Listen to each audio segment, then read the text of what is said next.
In this video, I'm going to show you how to sequence multiple patterns and save them all at once. So first step, go into pattern, over to 3.1. In this case, I have a blank canvas on 3.1 and I can see that because of the 8 grayed out steps. I'm going to quickly sequence something here. Activate each step in the sequence. If you'd like more detail on how that's done, there is another video. You can find that in the J6 playlist that I have. I'm going to get out of this. Anytime you see something flashing, it tells you that you need to do something. You need to press the flashing light. That's done. I've now sequenced 3.1, but I want to keep going. I want to sequence 3.2. So let's do that one.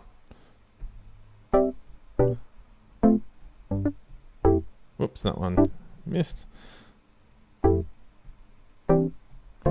little bit different, but you get the idea. So now I've got 3.1 done, 3.2 done, and I want to save both of them because I've done all this work. I've been playing around and ideating in the J6. I want to save it all. So I want to go Shift, right. And instead of PTN, I'm going to scroll it to the right one time on the tempo value wheel, and I can see all.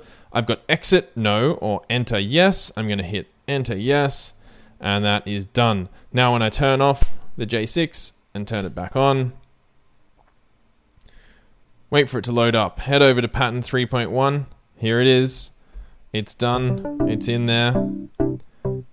I mean, you didn't get to hear what it sounded like when I sequenced it earlier. And here's pattern 2. And that was the other one I put in there. So there you go. It's saved both of them. Have a go.